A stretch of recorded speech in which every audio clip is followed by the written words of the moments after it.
Stephen Byers, a fourth-year science student, has been learning a lot lately.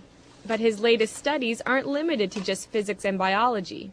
Byers is learning about Islam, a religion he's recently embraced. Like a brief illustrated guide to understanding Islam. About 5 years ago, Byers couldn't have pinpointed what belief system he followed. He was raised a Christian, but Byers remembers feeling let down by his faith when bad things happened in his life. I would always question, like, why would God do that to me, or my family or my friends, it just didn't make sense to me. And then I got pretty angry. That was like the only time in my life where I was really angry about a lot of stuff. Now Byers is feeling more settled. This past spring, he was encouraged by some friends to learn more about Islam. What he found was a belief system that, he says, was a perfect match for his logical mind. So in the summer, Byers spoke the Shahada, the testimony of faith that states Allah is the only God and Muhammad the last prophet of Islam. Once you say that line and you mean it in your heart and you're honest with yourself, you are a Muslim. It says, say there is no God but God. Abdul Haq Hamza says one reason why people gravitate to Islam is because there's something missing in their lives they want to fill. Hamza is a science professor at University of New Brunswick and also president of the Fredericton Islamic Association. He says Islam reminds people that they need to step away from the material world in order to find peace from within. Because Islam tells you have to pray 5 times a day.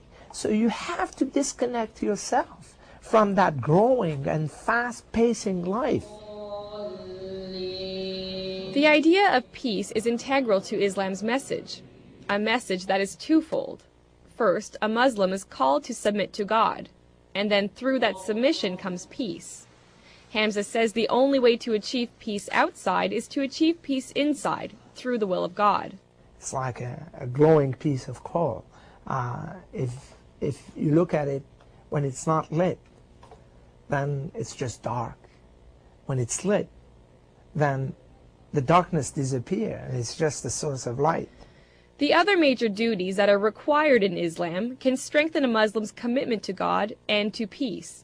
They include praying 5 times a day and reading Allah's Book of Revelations, the Quran, fasting in daylight hours during the lunar month of Ramadan, giving to charity, and, if you have the money, taking a pilgrimage to the holy city Mecca at least once in your life. Byers hasn't been to Mecca yet, but he did take part in the fast of Ramadan for the first time. Not eating that period of the day teaches you discipline, and it just, I guess, knocks you down a step and makes you realize, what it is like for those people that can't eat. This was just one of many firsts for Byers, but he says that still it's been easy to adjust to this faith. That's because he feels the fundamental values of peace, charity, and goodwill were already a part of his character. So just coming into it, I guess, would be just changing from the way I was to knowing that's how I was. Maybe it was more of a coming to understand the way I am. Islam is what is with you all the time. You were born with it. It's, in Arabic we call it fitra. It's that which is part of you. They started walking the walk of Islam when they were ready for it. Byers says it's important for people to learn a bit about Islam, even if it's nothing more than to clear away misconceptions that peg Islam as a religion of terror.